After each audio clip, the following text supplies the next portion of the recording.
이재 목사님 나오셔서 말씀 선포해 주시겠습니다. 할렐루야. 우리 함께 인사하시겠습니다. 잘 오셨습니다. 주님 이름으로 축복하고 환영합니다. 네, 오늘 금요일 참 좋은 시간에 우리는 하나님을 예배하고 찬양하는 것 참 잘 하셨습니다. 우리 주님께서 기도하는 사람 편에 드시고 기도하는 자의 삶 가운데 개입하실 줄 믿습니다. 금요 성령 치유 집회 계속해서 주님께서 우리에게 주시는 치유의 말씀은 성인 아이의 치유라는 제목으로 말씀을 드리려고 합니다. 그동안 우리가 육신의 치유에 대해서 7가지 스토리를 가지고 말씀드렸고요. 또 영적 치유, 또 마음의 치유, 다양한 주제를 가지고 말하는데 오늘 성인 아이라는 주제를 갖고 말씀드리려고 해요. 여러분 오늘 본문을 다시 한번 보시면 이렇게 기록되어 있어요. 내가 어렸을 때에는 말하는 것이 어린아이 같고 깨닫는 것이 어린아이 같고 생각하는 것이 어린아이 같다가 장성한 사람이 돼선 어린아이를 뭐 해야 돼요? 버려야 돼요. 버려야 돼요. 근데 장성한 사람이 되었는데 계속 말하는 것이 어린아이가 같다면 그 사람을 성인아이라고 그래요. 근데 장성한 사람이 됐는데 본문 계속 띄워주세요. 생각하는 것이 장성한 사람인데 깨닫는 것이 어린아이와 같다면 그 사람을 성인아이라고 그래요. 그리고 장성한 사람이 되었는데 생각하는 것이 어린아이와 같다면 그 사람을 성인아이라고 합니다. 그러니까 여기 계신 분들이 지금 이제 연세가 점점 지긋해지시는데 그런데 말이 여전히 어린아이가 같은 분이 여기 계실까요? 안 계실까요? 누구예요? 저는 혹시 저한테 신목사 그럴까 봐. 근데요, 여러분 걱정하지 마세요. 제가 연구를 다 해봤더니 거의 99%예요. 99%. 이것은 인간의 죄성 때문에 그래요. 죄가 있는 자면 다 자기 중심적이라는 거예요. 우리가 예수 안 믿고 하나님 모르는 사람은 다 이렇게 살아요. 지금 그렇지 않겠어요? 여러분 집에 있는 분들 보세요. 그 주변에 있는 분들 보세요. 나이는 먹었는데 말을 어떻게 해요? 애처럼 말해요. 뭐 잘 삐지기도 하고 털어지기도 하고 그런 사람 집에도 있죠. 자신 있게 대답하시네요.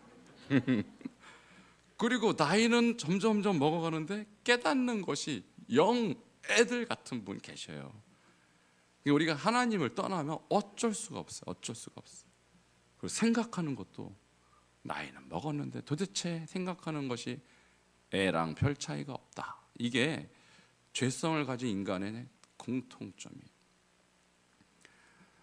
그런데 오늘 이 말씀을 가지고 사실 남 얘기할 필요 없습니다. 그죠? 지금부터 내 얘기, 내 자신을 한번 돌아보자는 거예요. 우리가 지금까지 육신의 치유, 무슨 영적인 치유 다 중요하지만 우리가 지금 다 이 어른들이시잖아요. 지금 여기 거의 어른들이신데 과연 나는 말을 아이처럼 하는지 어린스럽게 하는지 한번 돌이켜 보고요. 나는 과연 깨닫는 것이 어른스러운지 아니면 아동틱한지 생각하는 것이 내가 정말 어른스럽고 성숙한 그런 생각을 하는지 정말 애 같은 생각하는지 한번 돌아보고 오늘 주님의 능력으로 치유받기를 축원합니다. 오늘 이 주제는 한국 사회에도 큰 문제가 됩니다. 이 문제가 그냥 단순한 문제가 아니에요. 자, 먼저 성인 아이가 무엇인지 조금 더 우리가 학문적으로 좀 연구할 필요가 있는데 성인 아이란 이렇게 정의할 수 있어요. 신체 나이는 물론이고 사회적으로 하는 역할은 성인인데 심리적 상황은 상처 입은 어린아이의 마음을 가지고 있는 사람. 그러니까 만일 내가 5살 때 상처를 입었다. 근데 그 마음을 지금도 가지고 있다면 여러분 5살이에요. 내가 10살 때 어떤 상처를 받을 수 있잖아요. 그죠? 뭐 학교 선생님한테 혼났다는 둥, 아니면 엄마나 아빠한테 매를 맞았다는 둥, 뭐 그런 경험이 있을 거 아닙니까, 그죠? 근데 그 경험이 나를 하여금 여전히 그 아픔, 상처에 머물게 한다면 여러분 그 나이에 머물러 있는 거예요. 그러니까 어른스럽게 이해를 못하고 나를 때린 사람, 나를 아프게 한 사람, 힘들게 한 사람, 그 사람을 내가 지금도 쓴뿌리를 갖고 있다면 그게 성인 아이라는 거예요. 자, 그럼 이 사람에 대한 두 번째 설명은 뭐냐? 그 결과 인간관계에서 여러 가지 파열음을 내고 고슴도치처럼 가시를 가지고 오염된 상처를 전가하는 사람. 그러니까 내가 받은 만큼 다른 사람을 찌르는 사람이 콕콕 찔러요. 이런 사람이 바로 성인 아이라는 거예요. 자, 그런데 성인 아이의 원인을 제가 지금 방금은 영적인 원인을 말씀드렸죠. 우리가 누구이기 때문에, 죄인이기 때문에 당연히 죄인들은 이것이 한계예요. 한계. 나에게 아픔 주고 상처 주고 한 것을 용서 못합니다. 인간은. 그게 부모일지라도 형제일지라도 용서가 안 돼요. 그게 사랑하는 배우자일지라도 용납이 안 된 것이 인간이에요. 왜? 내가 중요하니까. 그런데 말입니다, 우리가 이 성인 아이의 학문적인 연구를 할 때 가장 우선적인 원인을 부모로 봅니다. 일반적으로 부모. 그러잖아요. 우리가 태어나서 가장 가까이 하는 첫 번째 대상이 부모잖아요. 그죠? 형제 자매보다도 부모의 관계가 우리의 심성을 좌우합니다. 그래서 부모의 잘못된 모습, 잘못된 양육 태도, 자세가 성인 아이의 핵심 원인이라는 거예요. 그러니까 여러분은 지금부터 여러분 부모님 한번 떠올려 보세요. 여러분 부모님 떠올려 보시면 지금 살아 계실 수도 있고 이미 이 땅을 떠나실 수도 있는데, 이 땅을 떠나셨다고 그분에 대한 아픔이나 상처가 없어지는 건 아니에요. 그건 그대로 남아있고 여러분 덮어버린 겁니다. 어차피 떠난 분 원망하면 뭐 하겠어요. 덮지만 덮어지지 않아요. 불쑥 튀어나와요. 그래서 제1 원인은 부모라고 일반적으로 보는데 맞는 것 같아요. 그러나 영적으로 볼 땐 죄인이기 때문인데 부모도 죄인이잖아요. 그렇죠? 부모도. 여러분 생각해 보세요. 여러분 지금 저는 비교적 여기에 우리 성도님 전체적인 연령에 비해서는 좀 젊은 편입니다. 그런데도 저희 부모님 세대가 어떤 세대냐? 일제시대. 기본적으로 험악한 시절을 보내신 분들이에요. 근데 여기 계신 우리 장로님들, 권사님들, 저보다 훨씬 연세가 많으신 분들의 부모님은 어떤 시대겠어요? 조선시대. 그러니까 저희가 상상할 수 없는 세대라고요. 여러분 조선시대의 삶이 어떨 거라고 여러분 상상해 보셨어요? 신분이 있습니다. 그때는 사람을 안 봤어요. 근데 만약 신분이 좀 있는 집안이라면 상관이 없죠. 근데 신분이 좀 낮은 계층이라면 개 취급당했을 거예요. 그분들이 보통 상처를 갖고 있는 분들이 아니에요. 제가 그랬잖아요. 우리 선교사님들 한국에 왔을 때 제가 서서평 선교사님 예를 들었잖아요. 그때 당시 여자들이 이름이 없었어요. 그냥 뚱뚱하면 뚱녀, 키 크면 큰년, 작으면 작은년, 그렇게 불렀다고요. 제가 만든 얘기가 아니고 그렇게 적혀 있어요. 그 서서평 선교사가 돌아다니면서 여자들이 이름이 없더라. 한심한 거예요. 도대체 어떻게 된 나라가 이름이 없냐, 사람이. 이게 그 시대의 인권이었어요. 근데 그때 태어난 분들이 어떤 대접을 받고 사는 여러분 상상이 되겠습니까? 근데 그런 대접을 받았던 분들이 자녀가 태어났어요. 아주 인격적으로 키울까요? 전인격적인 교육을 시킬 수 있을까요? 불가능합니다. 그런 전인격적인 인간성을 경험하지 못한 분이 어떻게 전인격적인 교육을 시켜요? 그런 부모 밑에서 여러분이 큰 거예요. 그러니 여러분이 상처가 없을 리가 없죠. 그래서 저희 부모는 1930년대 말 40년대 요때 태어나셨어요. 30년대 말에. 일제시대예요. 일제시대. 험악한 어린 시절을 보낸 거예요. 여러분, 여기 일제시대 경험하신 분들 계실지 모르겠는데 험악한 어린 시절 보내셨어요. 일제 치하에서 한국말 못하겠습니다. 그래서 저희 아버님이 그래요. 학교 가서 한국말 하면 맞았대요. 맞았대. 저 어머니도 그래요. 한국말 하면 맞았대요. 아니, 그런 시대에 태어나신 분이 무슨 인격적인 자녀 양육이 어디 있습니까? 불가능한 거예요. 그래도 저희 부모님은 목사님이고 사모님이고 그래도 신학 공부하고 대학까지 다녔던 분들이라 제 생각에는 가장 그 시대에 있어서 인텔리예요. 인텔리. 그럼에도 불구하고 제가 상처가 있습니다. 저희 부모님께.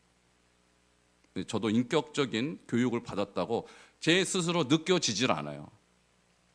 물론 그분들이 신앙 인격이 있고 나름대로 배움에 대한 인격이 있을지 몰라도 그 험악한 시대에서 그 할아버지 할머니에게 받은 상처가 저에게 오더라고요. 그건 피할 수 없는 거잖아요. 그건 저도 저희 할머니 할아버지 물론 좋은 분들이시지만은 그분들의 기본적인 삶은 정말 우리가 상상할 수 없는 비인격적인 시대 속에서 엄청난 상처를 받고 그나마 예수 믿어서 그 정도 된 거예요.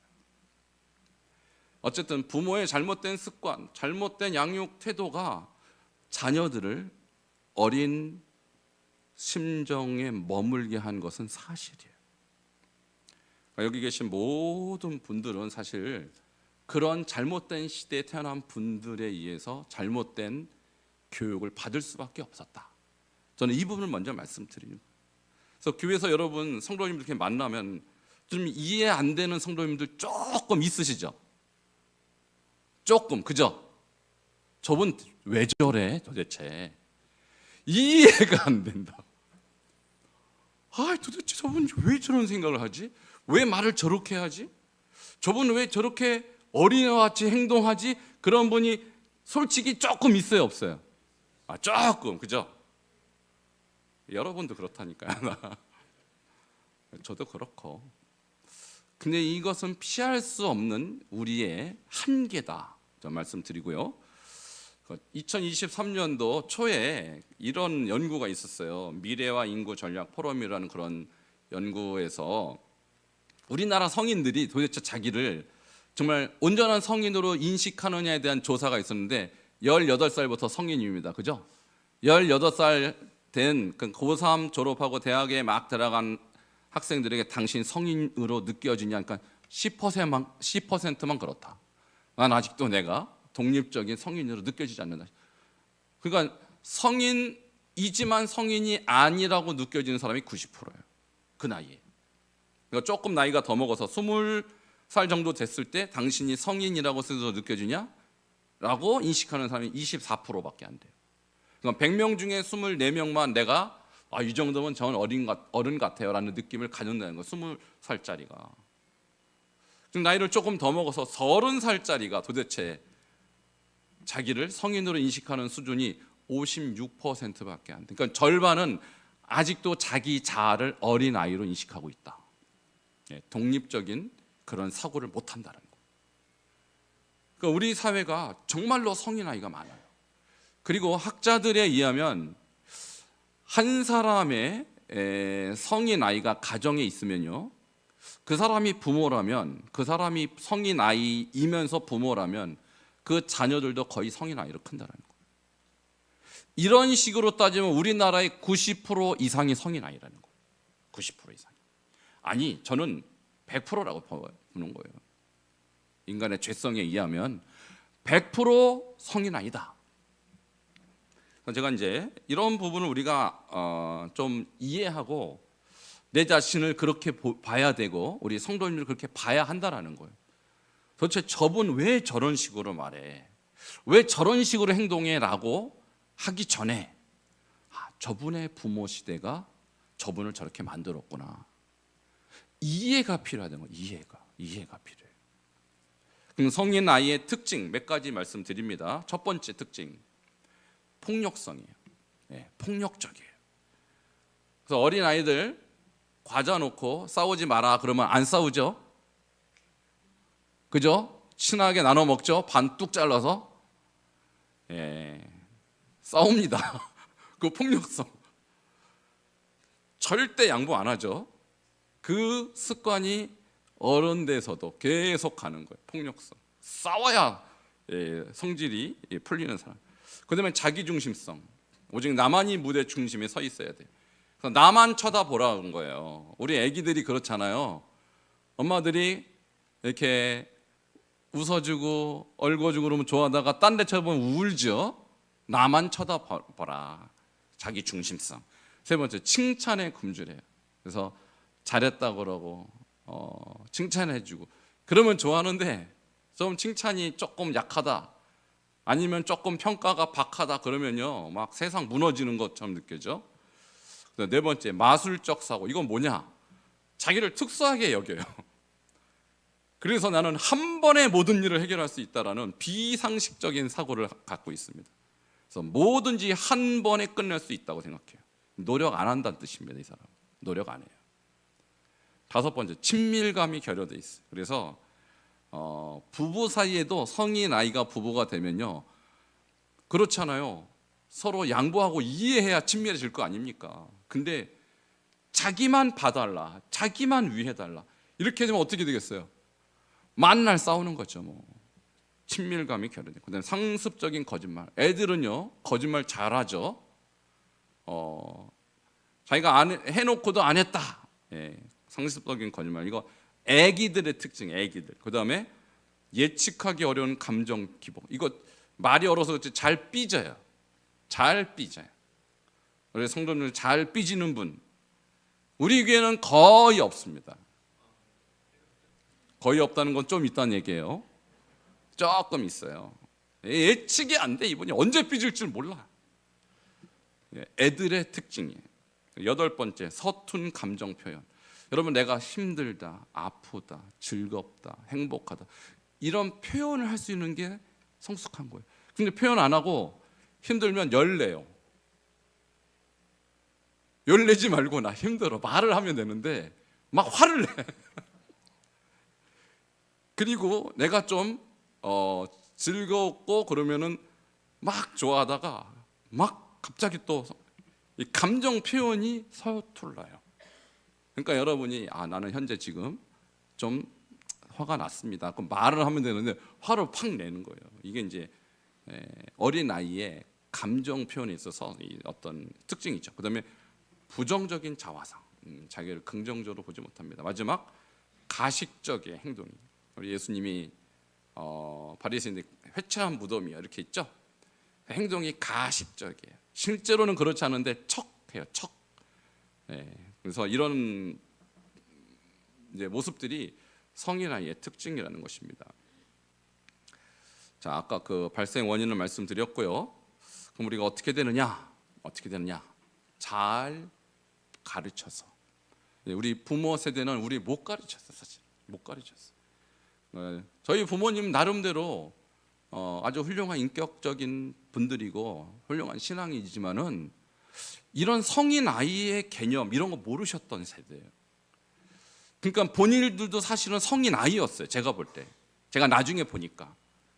그렇지만 목회자고 사모고 남들 앞에 가르치는 입장이니까 우리 부모님은 별로 그런 모습들이 사람들에게 안 보여졌을 뿐이지, 제가 볼 때 지금 보니까 저희 부모님조차 성인 아이였어요.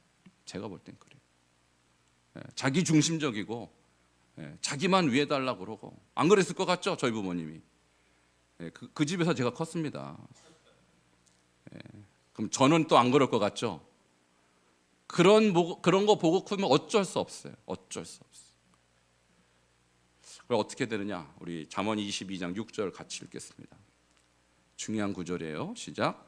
마땅히 행할 길을 아이에게 가르치라. 그리하면 늙어도 그것을 떠나지 아니하리라. 아멘.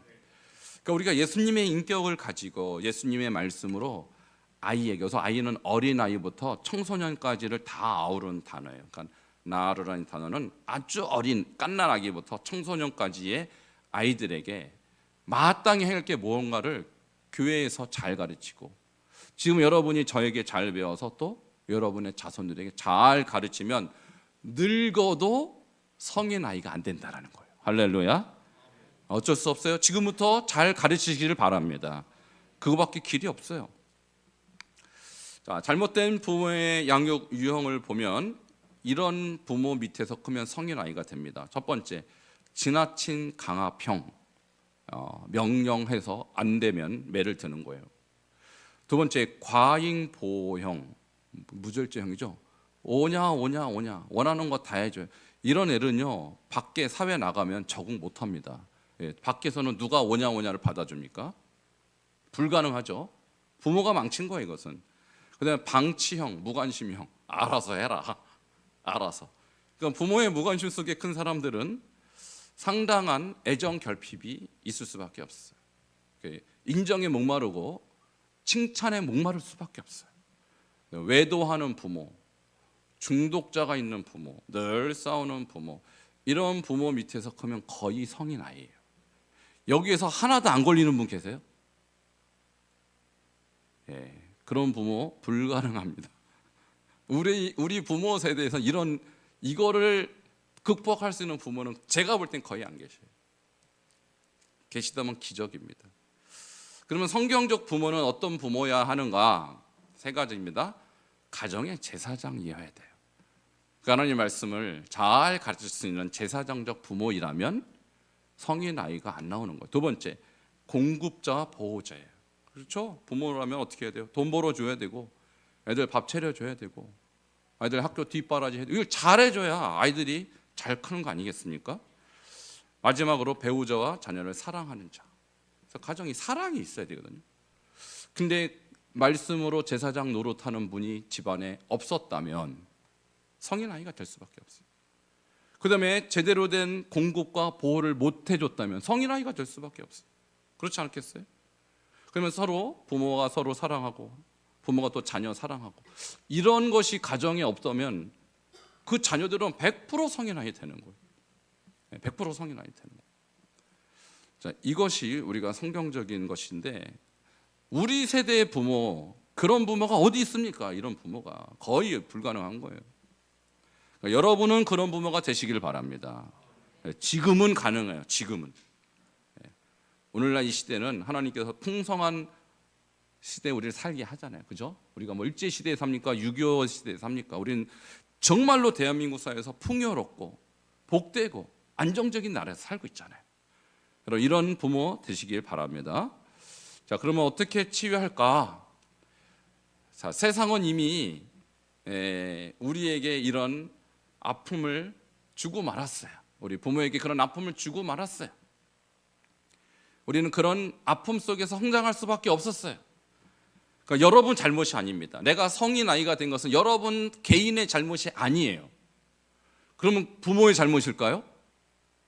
부모님도 잘못이 없어요. 어떻게 보면 피해자예요. 우리 부모님 세대가. 왜 그런 세대에 태어나갖고 그런 험악한 꼴을 당합니까? 우리 부모님의 문제도 아니고 여러분의 문제도 아니에요. 그럼 우리는 어떻게 되느냐? 지금부터 말씀으로 잘 분별해야 될 필요가 있어요. 그래서 먼저는 여러분 부모를 용서하시기 바랍니다. 자, 우리가 부모님에 대한 하나님의 계명은 뭘까요? 출애굽기 20장 12절 제5계명입니다. 같이 읽겠습니다. 시작. 내 부모를 공경하라. 그리하면 내 하나님 여호와가 내게 준 땅에서 내 생명이 길리라. 아멘. 부모를 공경하라 이 말 속에는 부모가 너에게 상처 줬지 그래도 공경하라네요. 부모가 너에게 아픔을 줬지 그래도 공경하라는 거예요. 왜냐하면 부모는 하나님의 사랑, 하나님의 은혜를 우리 눈으로 내 몸이 피부로 느낄 수 있도록 하나님이 하나님의 자리에 대신 세워준 하나님의 대리자예요. 우리가 어떻게 하나님의 은혜를 알겠어요? 어떻게 하나님의 사랑을 알겠어요? 우리가. 근데 하나님 우리가 아버지라고 부르잖아요. 그죠?